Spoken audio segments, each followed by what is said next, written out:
Thursday edition of Panola Pride. Mrs. Grown, our guest today, as she is each and every Thursday. And a couple of announcements before we go into our very special program. I think each Thursday is always a special program. Thank you, thank you. Tomorrow, July the 12th, there will be hamburgers on the square. Right. Hamburgers for $1.50, cold drinks for 50 cents. Right.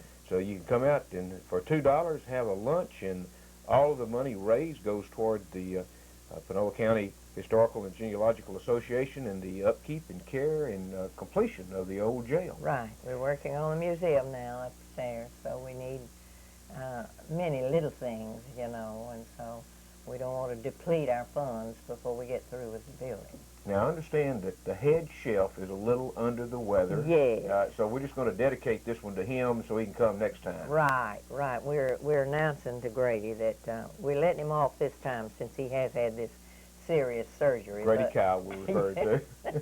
He was our main hamburger cook, and a good one. And they're going to use his equipment, but he won't be there tomorrow. But we're saying you got to be there the next time. And I understand he's doing quite well. He's doing well, yes. Very good. Yes, Well, he's Grady, doing well. hurry up and get well so you get back on the square and Right. cook those hamburgers. We okay? need your help, right. All right. Now that's tomorrow. You'll begin Starting early. at 9 o'clock, I believe. Okay, and go through until you've sold out. Until they're sold out, right. So for $2, come by and have lunch with the Panola County Historical and Genealogical Association, and all that money goes to a very excellent cause. Yes, right, to the jail project. And you were telling me, it's been 2 weeks since we visited, Right. and you bring us up to date on the lady from California. Just one quick word about that. One quick word about her. We talked about her about 3 weeks ago, 2 or 3 weeks ago, and she is a descendant from the Shivers and Kirkendall families. And I got the response from her, and she and her husband are on the way to Texas from California, and she's very excited about finding her cousins and walking the ground where her mother lived and so on. So we'll hear more about that later. Very good. We have a good follow-up and a critique yes, on that. And not only was I able to send her a collection of what different ones had contributed to our building, but on those families, but some others have answered the call too, because she's gotten help from other sources in our community. So thank you, people, for helping this lady who has never known her people find out about who they are, and she's coming to see them. Well, this morning when you came to the studios, you had that smile on your face like you had I'm received a excited. new treasure. We've received a bunch of treasures. I want to tell you about 2 or 3 of them, and then we'll get into the big one we're going to talk about today. The heritage collections are growing right along. We have received this week an enlarged picture of the first county judge of Panola County, who served as a judge the first 2 years of the county at Pulaski Courthouse. And then his family established Fair Play, and this was John Allison. So we're real proud to have his picture brought in by the descendants of that family. Then we had a couple of pairs of, and they do go in pairs, of cotton and wool cards, you know, that you card all of the rat tails out of cotton or wool. People didn't know how we could use them, but I said immediately, oh yes, yes, yes. 2 ways those will fit into our museum. Excuse me, I'm a little hoarse this morning.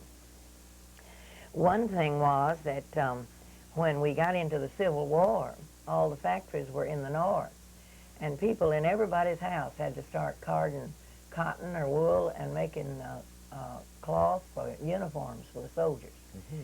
So cotton cards became a war munition. Most people do not realize this. I found in the court minutes here in this county, at least 3 different times, they sent wagons to Austin to bring the quota of cotton cards allowed to Panola County to Carthage. And they'd be in the hundreds of pairs each time. So everybody's house was working on them. Mm-hmm. They also carded the cotton to make little cotton balls to pack the shells some way. I don't know much about military stuff, but they were also used in the packing of the munitions. but were a double war munition object for the Civil War. So these will be a part of our museum. Then Mary Ann Holland's collection of the Holland Connections is the big thing I wanted to talk about today. She brought this in, and she has done, she with cousins of hers, have put together the connection of Hollands from the ones that settled in this town. I mean, where this town is, they came in and settled after Carthage was established. And they call it Holland Hill, where they established their settlement, and it's where junior high school is now. Is that right? That's Old Holland Hill. Oh, I didn't right. know that. And that's the Hollands that are all over. And she had completed all of these and made copies, and there are 4 books, one on the Hollands themselves, one on their connection with the Robinsons, and one on their connection with the Lacys, and one on their connection with the Rabins. Now, these people, just about, these 4 connections just about make up southwest Panola County.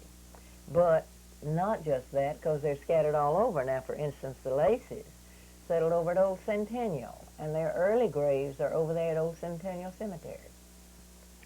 Well, of course, the Robinsons and Rabins were in the Clayton area, and the Hollands in Carthage and Clayton area. So we have a wide expanse of people covered by this. And I thought we'd talk about the family tree of the Hollands first. It's exciting because many descendants from that tree have been my students, so I just really got into that, you know. And their original settlement, as I said, was at Holland Hill, which they call Holland Hill, and it is now where, I gave a description of it in my notes here. It's the land where Carthage Junior High School, Libby School, and Primary School now are located. So it's a big chunk of land right there that we all enjoy today, and that's where they settled.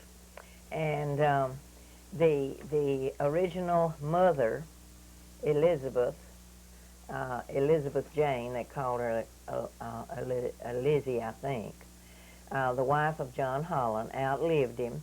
He had been a Civil War veteran, and she drew a pension, so they know all of this because that's in the records. Mm-hmm. And so they came here early and settled there, and John died in Carthage. And these girls have traced that story on further back, of course, where they came from and all of this. But I thought it was just very, very interesting. This connects with many people that we know. These are the ancestors of Willie Paul Atkinson and Hattie Maud Johns and a whole bunch of people like that we all know. The names of some of the students that I've had from it are just, they go on and on. I listed 22 of them in these stories. And several of them are teachers and various professions. They've gone into everything. And they're interwoven with Hollands and all these others, other families. Now, the Hollands married into the various Atkinsons. Now, there's Emma Jane Atkinson is one of the descendants. Bertrice Atkinson that married the Johns and is Hattie Maud's parents. Hazel Atkinson, that was such a successful math teacher here, that married Robert Neal. She's from that family, the Atkinsons. Then the Harkriders come from that line. One of the Atkinsons married Judge George Harkrider, and that's the father of Bobby and Kay Troy. He was a judge here. And then, of course, you know that that's the ancestor of Bobby's twins, Margaret and Mike. And then Kay Troy's children come right out of that too, Rebecca and Kent and Tim and all of them. Then they all have children down the line, and you just stack them up, and you think, well, all of this came from the same family. It grows and grows as it goes along. And this is the Atkinson line. William Holland then married a Lacey, and this backs it on up into the Lacey delegation, and that gets the Laceys that we know. And they have made contributions to this community all over the place. From this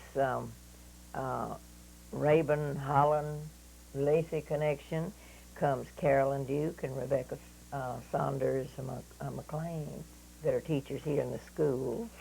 And then we get to the Robinsons. All right, that ties them in to another big family. That they came from Georgia, but they met here, you see, and they're intermarried again. And they are all over the southwest corner of the county. And this takes in many, many people that we know. They first settled at Old Windtown. Now, Old Windtown, help me on that, will you? all right, Old Windtown is about maybe not quite 3 miles from Clayton, and it was a busy community. And we've mentioned it before, but it's gone now. But it was a busy settlement, and they first settled there, these Robinsons did. But then they branched out and bought land that is still just west of Clayton, so these books say, and it's still owned by descendants. The Robinson descendants still own that heritage land out there, and this is good.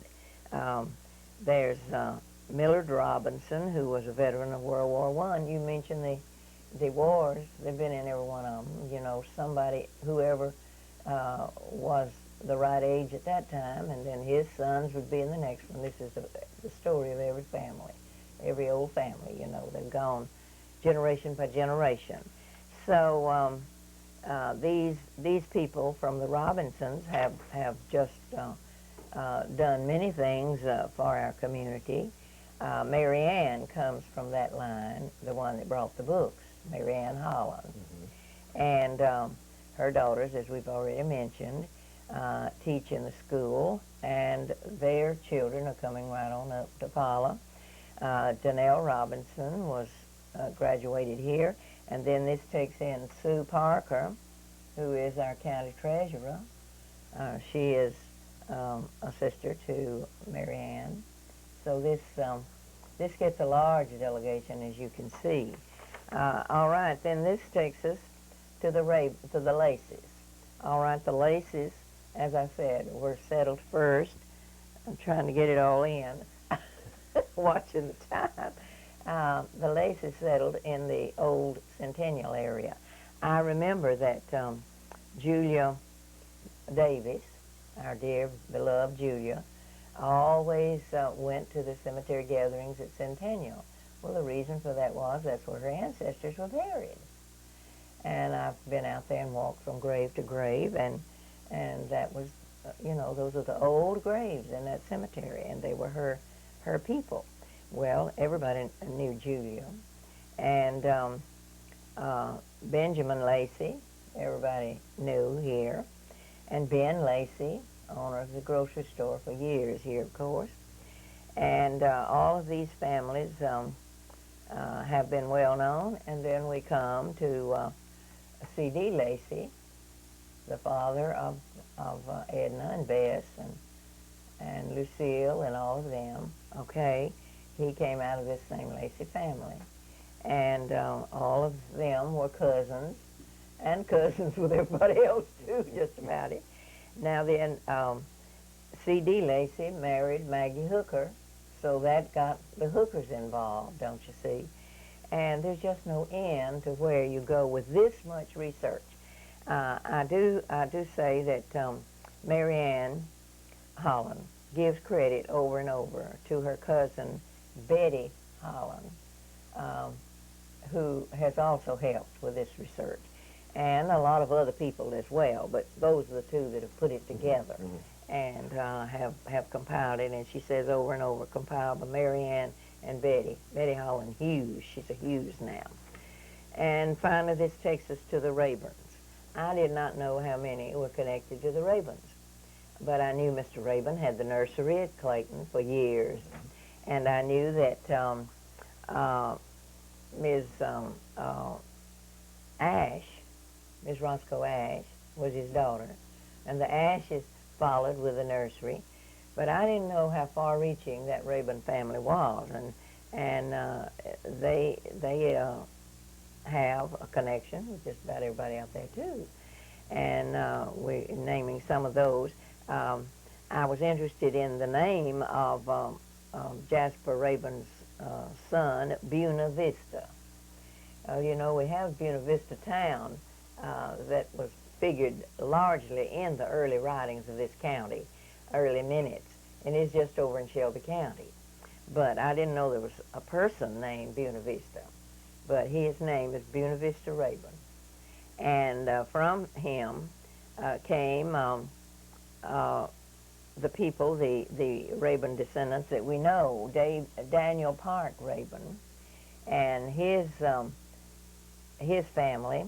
Now, he, according to these minutes, is one of the first men that went from this county to World War I. You know that I'm searching for every name I can find on that, because that's the war we don't have much on.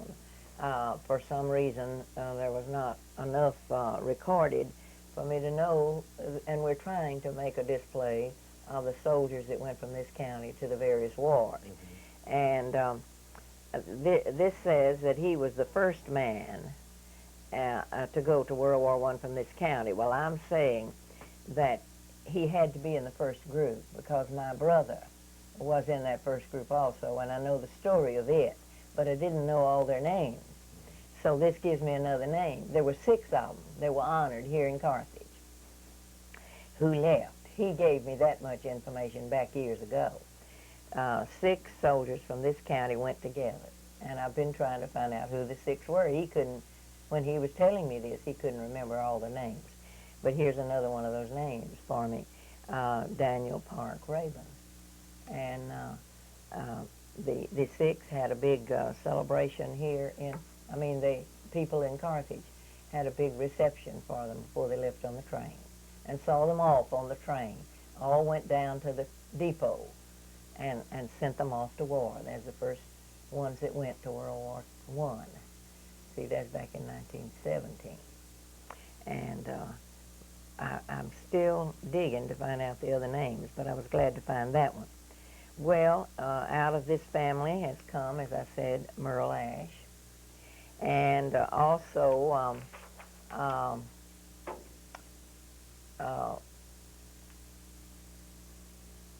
Thomas. Oh, yeah. Willie Vale Rayburn married Omer Thomas. That's Charles Thomas's parents. Okay. So that gets another involvement, you see.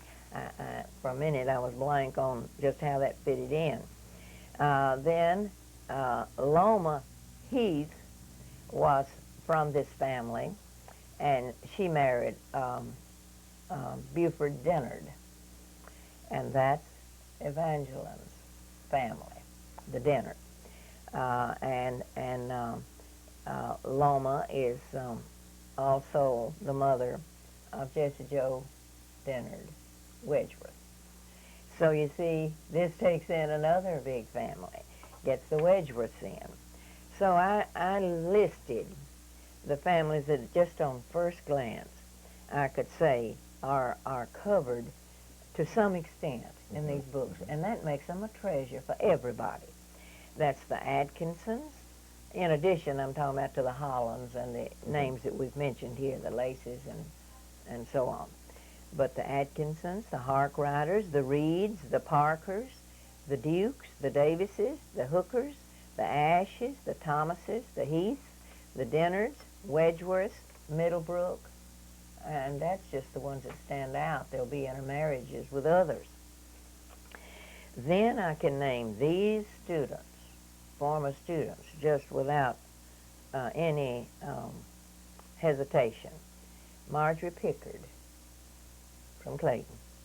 Rita Herring, once band leader here. I'm talking about the student band Right. leader. And Jerry Rabin graduated here. Beautiful girl, lives up in the east somewhere. Then there's Charles Thomas. Fred and Mary Holland, Dr. Holland and Evangeline's children. Peggy, Patsy, and Tracy Wedgeworth, Joe Wedgeworth's children. Mike and Margaret Harkrider. Rebecca, Kent, and Tim Harkrider. Carolyn and Rebecca Holland. Janelle Rabin. Sue Robinson. Janelle Robinson is Sue Robinson. Not Janelle Rabin. Janelle Robinson is Sue Robinson. Sandra Parker.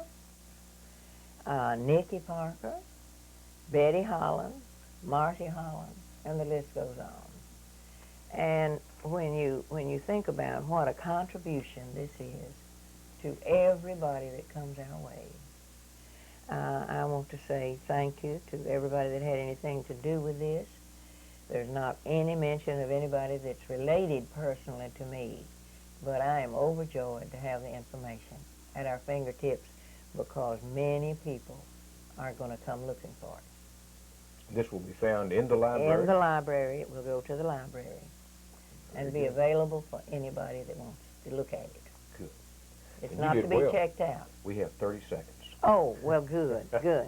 There was so much to do justice to this. I spent a whole day trying to work on it. It always takes a whole lot more hours than you'd think. It's always nice to see you come in the studios on Thursday, though, with that smile on your face, so you Well, know that a new discovery has been made. Thank you. I'm always searching. I'm a searcher, and I'm always searching. And everybody says, you ought to get to a computer. I said, I don't have time to leave the research and get to the computer. Let me take just a moment and remind everyone about the hamburgers on the square. Tomorrow, $1.50 for a hamburger, cold drink Right. is 50 cents. So for $2, Drive by and they'll hand them to you. all the money goes toward the care and the continued renovation of the old jail for the Panola County Historical and Genealogical Association. So contribute if you can. We're trying to get a sign on the front lawn for our library hours. Our sign is inside on the door, but when the iron door is locked, that's covered up. So we still have people that do not realize that we're open on Tuesdays and Wednesdays from 10 to 3, strictly volunteers. And then we're open Sunday afternoon from 1 to 5. And we invite people to come and see what's happened to that building. It's unbelievable. It really is. It really is. Thank you again for being with us, and we look forward to next week's visit. Thank you. And I hope you sell all 4,000 or 5,000 hamburgers. I hope so too. I hope so, because we can use the money. We need some more literary purchases of books, reference books, and so on. But we have held off in buying things, and we are building a library on actually donations. But the time will come when we can raise some money for books. We've put it all in the building up to now. Very good. Thank you again for this very interesting program. To our viewing and listening audience, thank you for being with us, and we invite you to be with us again at this same time tomorrow as our Sheriff Jack Ellett will be our guest. Until then, have a good day. Good.